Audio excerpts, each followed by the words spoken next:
Every one of us at some point feels like life is spinning out of control. Whether it's a lost job, a broken relationship, or just the chaotic pace of daily routines, these moments can leave us feeling helpless and overwhelmed.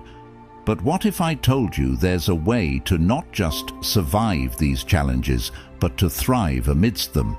Today, we're going to dive deep into the wisdom of Seneca, an ancient philosopher who mastered the art of maintaining peace in a tumultuous world. His teachings on Stoicism aren't just philosophical musings. They are practical strategies that have powered leaders, thinkers, and individuals through the ages and can empower us today. By the end of this video, you'll have a toolkit of Stoic principles to help you cultivate mental toughness and reclaim control over your emotions and reactions, no matter what life throws your way. Stick with me, and let's explore how these ancient secrets can be applied to modern life for a calmer, more centered existence. If you appreciate what we're doing here and want to support the channel, a simple free favor I'll ask from you is to hit the subscribe button. It helps us keep bringing content like this to you. Also, I encourage you not to skip any part of the video. If you're here, you're not like the majority. You're someone who sees the value in diving deep, so consider yourself an exception. 1. Focus on one activity at a time. Seneca's wisdom, to be everywhere is to be nowhere, captures a crucial principle that is often overlooked in our modern rush to do more and be more. The idea of focusing on one activity at a time is central to Stoic philosophy and can transform how we approach our daily tasks. In a world that celebrates the myth of multitasking, we need to pause and reconsider the effectiveness of this approach. When we try to multitask, we're spreading our attention thin, which can lead to increased mistakes and decreased quality of work. Marcus Aurelius, another revered Stoic philosopher, echoed this sentiment when he advised, "Concentrate every minute like a Roman, like a man, on doing what's in front of you with precise and genuine seriousness, tenderly, willingly, with justice, and on freeing yourself from all other distractions." This focus is not just about improving productivity, it's about cultivating a quality of mind that values depth over breadth. Focusing on one activity at a time allows us to immerse ourselves fully in the task at hand, whether it's a professional assignment, a personal project, or a meaningful conversation. This kind of deep work fosters a greater sense of accomplishment and satisfaction. Plato might argue that this singular focus helps us access a higher form of beauty and truth in our work, as it allows us to give our best effort and create something that resonates with the ideals of goodness and excellence. Moreover, the psychological benefits of focusing on one task at a time are significant. It reduces the cognitive load on our brains, minimizing stress and enhancing our decision-making capabilities. Aristotle, who valued the development of virtues through habitual right action, would likely support this practice as a way to develop the virtue of temperance or self-control, helping us regulate our desire for distraction and immediate gratification. In practicing this focused approach, we not only follow the footsteps of Stoic philosophers, but also align with the teachings of modern psychology, which suggests that our brains are not wired to handle multiple complex tasks simultaneously. The quality of our work and our life improves when we give our full attention to one thing at a time. Socrates' method of deep inquiry and dialogue, focusing intensely on one subject to the exclusion of all else, exemplifies how powerful this method can be. Embracing this Stoic principle doesn't just make us more productive, it makes us more thoughtful, peaceful, and balanced individuals. It is a rejection of the chaos of modern multitasking and an embrace of a more deliberate and purposeful mode of being. As we practice this, we might find that not only do our results improve, but so does our overall well-being. 2. Practice philosophy to control your impulses. Seneca's insight, "All the greatest torments are the result of an undisciplined mind," reveals a profound truth about human nature. Our unchecked impulses can be the source of immense emotional turmoil and suffering. Stoicism, which emphasizes the importance of self-control and rational thinking, provides us with a framework to address this challenge. Rather than suppressing our emotions, which is neither healthy nor sustainable, Stoicism teaches us to understand and manage them. The process of managing our impulses begins with self-awareness. Epictetus, another Stoic philosopher, famously said, "No man is free who is not master of himself." This statement highlights the necessity of self-mastery in achieving true freedom and happiness. By becoming more aware of our impulses and the triggers that set them off, we are better equipped to handle them rationally. This doesn't mean denying our feelings, but understanding them deeply enough that we can respond in ways that align with our long-term goals and values. In the realm of philosophy, Aristotle also spoke about the importance of moderating our impulses through the development of virtues. He believed that virtue lies in finding the balance between excess and deficiency, a concept known as the golden mean. For instance, courage is the mean between recklessness and cowardice. Applying this to impulse control, we seek to find a balance between spontaneous reactions and complete inaction, aiming for thoughtful, deliberate responses that reflect our best selves. Moreover, practicing philosophy as a guide to controlling our impulses involves understanding our emotions and responding in a way that aligns with our values, cultivating rational thought as a habit. Marcus Aurelius, in his Meditations, often reflected on the importance of aligning thoughts with rational and virtuous principles. He wrote, "You have power over your mind, not outside events. Realize this, and you will find strength." This perspective encourages us to focus on our internal responses rather than external provocations, thereby gaining greater control over our impulses. By critically examining our impulses with the aid of philosophical wisdom, we can begin to make choices that are not dictated by fleeting emotions, but are the result of careful thought and reflection. This practice not only strengthens our mental fortitude, but also helps us live more harmoniously with our values. It leads to a life where decisions are made not in the heat of the moment, but with a clear, composed mind. The Stoic approach to impulse control is about cultivating an inner dialogue that constantly questions and assesses our instinctive reactions. It is about making philosophy not just a subject we study, but a way we live our lives, allowing us to rise above immediate gratifications and achieve a deeper sense of satisfaction and purpose. This disciplined approach to managing impulses is not just about avoiding emotional pain, it's about forging a path to a more thoughtful, fulfilling life. 3. Stay prepared. Seneca, who was all about being prepared, famously said, "Rehearse them in your mind. Exile, torture, war, shipwreck, all the terms of our human lot should be before our eyes." This advice might sound a bit dramatic at first. After all, not all of us are navigating the high seas or entering battle, but what Seneca is getting at here is the concept of mental preparation for life's inevitable challenges, a cornerstone of Stoic resilience. Stoicism teaches us to anticipate and mentally rehearse for the worst, not to fill us with dread, but to diminish the shock and pain when difficulties do occur. This practice is known as premeditatio malorum, or the premeditation of evils. It's about visualizing the most challenging scenarios, not to worry obsessively, but to be emotionally and mentally equipped when life throws its curveballs.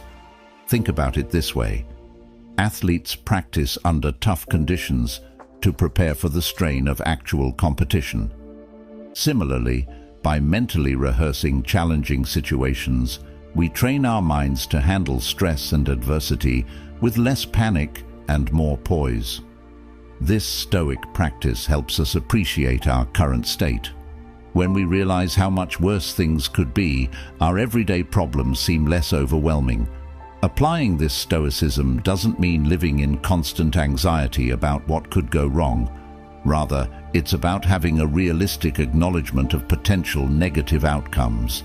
For example, if you're worried about job security, instead of spiraling into fear, you could start preparing by updating your resume, enhancing your skills, or even exploring alternate career paths. This way, if the worst were to happen, you're not caught off guard and are better positioned to handle the situation. Moreover, this principle extends beyond personal crises. It's about maintaining a level of readiness for any significant changes in our lives, from financial instability to personal loss. By staying prepared, we not only shield ourselves from the initial shock, but also quicken our recovery and adjustment periods. We become less reactive and more responsive, a subtle but powerful shift in handling life's uncertainties. Seneca's counsel helps us forge a mindset where we're not overwhelmed by adversity, but are fortified against it.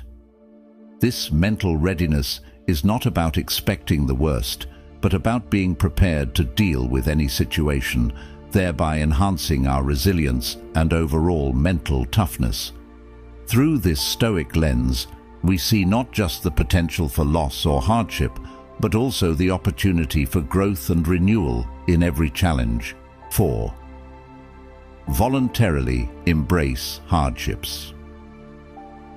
Another profound insight from Seneca is, difficulties strengthen the mind as labor does the body. This idea is at the heart of Stoicism and speaks to a practice that can seem counterintuitive at first, voluntarily embracing hardships. It's about deliberately choosing to experience discomfort, not as a form of punishment, but as a way to fortify our mental resilience and expand our capacity to handle life's inevitable challenges. Think about what it means to voluntarily embrace hardships. It's like an athlete who trains under harsh conditions to prepare for a competition.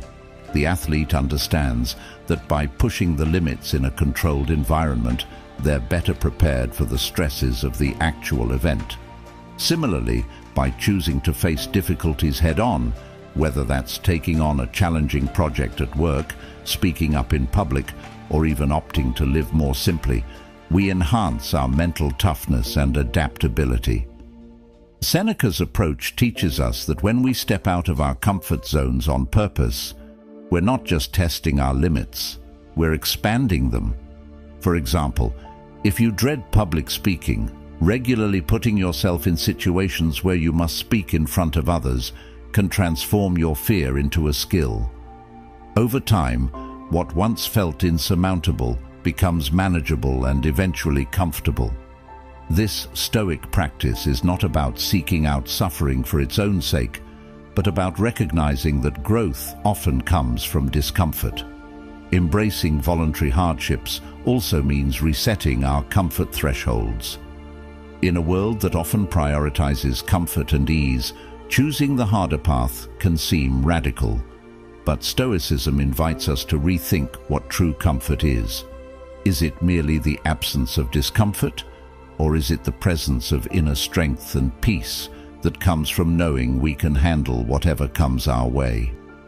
By integrating this Stoic principle into our lives, we also learn to appreciate our current circumstances more. When we know we can endure more, we can enjoy the simple pleasures of life with greater contentment. It's about building a life not on the avoidance of hardship, but on the foundation of resilience.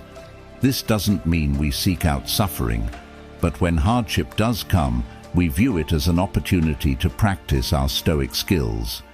In embracing voluntary hardships, we also foster a deep sense of self-efficacy. We prove to ourselves that we are capable of overcoming obstacles, which in turn builds self-confidence. Each challenge we face and overcome is a reminder that we are stronger than we might have believed. So, let's take a page from Seneca's book and challenge ourselves to step into the arena of voluntary hardship. It's there that we'll find not just challenges, but the keys to a more resilient and fulfilling life. 5. Avoid self-victimization. Seneca wisely pointed out, "We suffer more often in imagination than in reality." This statement is a stark reminder that our interpretation of events, not the events themselves, often causes our greatest suffering. It's easy to fall into the trap of believing that we are victims of our circumstances, which can lead to a mindset that everything happens to us rather than for us or with us. Stoicism teaches us the importance of perception. How we choose to see and interpret life's challenges significantly impacts our experience of them. If we view ourselves as passive victims, we surrender our agency and power. However, if we view challenges as opportunities to grow and learn, we maintain control over our responses and are more likely to approach life proactively. Consider a common scenario. Perhaps you didn't get a promotion at work, and your initial reaction is to feel sidelined or discriminated against. While these feelings are valid, Stoicism invites us to examine our reactions critically. Are we perhaps viewing the situation only through a lens of loss and unfairness? What if instead we saw this as an opportunity to seek feedback, improve our skills, or even reassess our career path to find a better fit for our aspirations? Avoiding self-victimization doesn't mean ignoring the injustices or difficulties we face.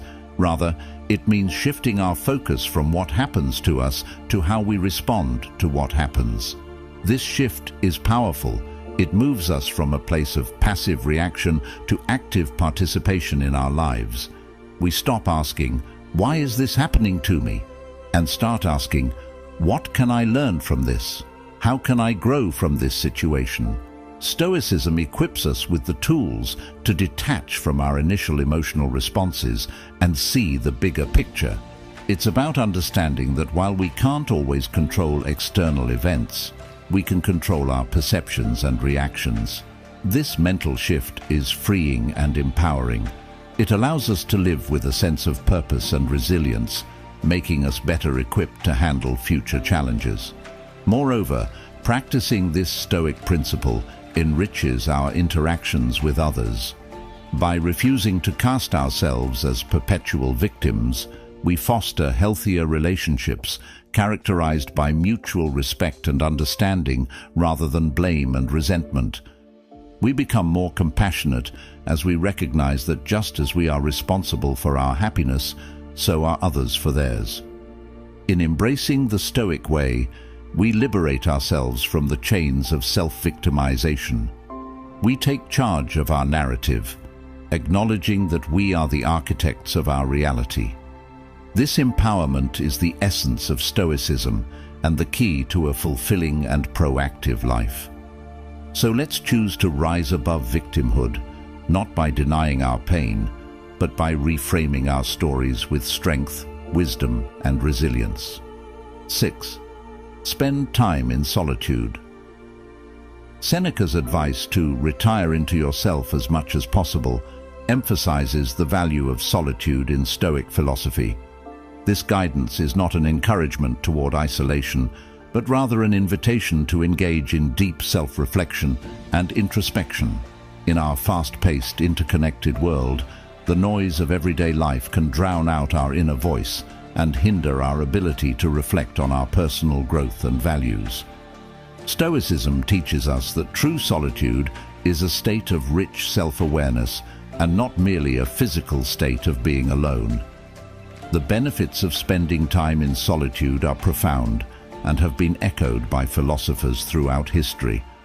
Marcus Aurelius, another Stoic philosopher, often wrote about the importance of introspection in his personal writings.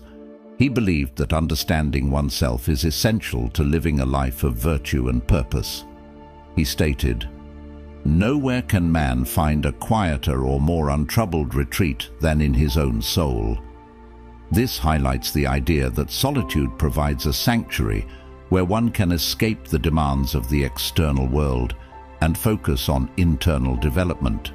Furthermore, the practice of solitude allows us to explore our thoughts and emotions without distraction. It gives us the space to process our experiences and align our actions with our principles. By regularly engaging in this practice, we cultivate a deeper understanding of who we are and what we truly want from life. This alignment is crucial for living authentically and achieving personal fulfillment. Aristotle also touched on the importance of self-reflection for achieving eudaimonia, or flourishing. He believed that self-awareness and reflection are key to leading a meaningful and fulfilled life. Knowledge was essential for developing virtues and living in accordance with reason. In solitude, we can assess our lives critically and make adjustments that reflect our true values and aspirations. The Stoic practice of solitude also encourages us to develop resilience. Epictetus emphasized the need for personal reflection to fortify the mind against adversity. He advised individuals to use solitude as a tool to strengthen their character and mental endurance, preparing them for the inevitable challenges of life. He posited, "It is in your power to withdraw yourself whenever you desire. Perfect tranquility consists in the good ordering of the mind, the realm of your own." Moreover, spending time alone helps us appreciate our relationships and social interactions more fully. When we return from periods of solitude, we often find that we have more to offer others, whether it's greater empathy, patience, or clarity. This not only enriches our personal relationships, but also enhances our contributions to our communities. The Stoic practice of seeking solitude is not about escaping life, but about deepening our engagement with it. By retiring into ourselves, we gain the clarity needed to act more thoughtfully in the world. Seneca, Marcus Aurelius, and Epictetus all provide us with a roadmap for using solitude not as a retreat from life, but as a tool to live more fully and meaningfully. As we wrap up today's discussion, it's clear that the teachings of Stoicism aren't just abstract theories confined to ancient texts.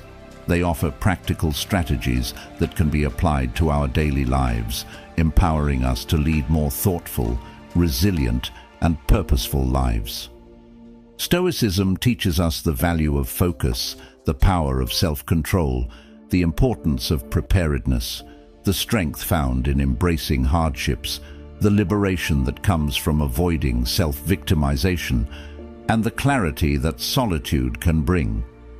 Each of these principles challenges us to turn inward and refine our characters, to confront our lives with both honesty and courage. Remember, Stoicism doesn't promise an easy life. Rather, it offers us the tools to deal with life's challenges more effectively. It encourages us to see every obstacle as an opportunity to practice virtue, and every hardship as a chance to test our resilience. By applying these Stoic practices, we're not just surviving, we're thriving, cultivating a life of peace and fulfillment from within. In the spirit of Stoicism, let's continue to explore how we can apply these ancient wisdoms to navigate the complexities of modern life. Let's strive to be better than we were yesterday, to live with intention and virtue. If you're interested in continuing this journey, check out one of the videos on your screen now. They're designed to help you dive deeper into the practical applications of Stoicism in everyday life. Thank you for spending your time with us here. We're grateful for your curiosity and eagerness to grow alongside us. Remember, the path to wisdom is long and challenging, but every step you take is a step toward a more meaningful life. So keep walking bravely.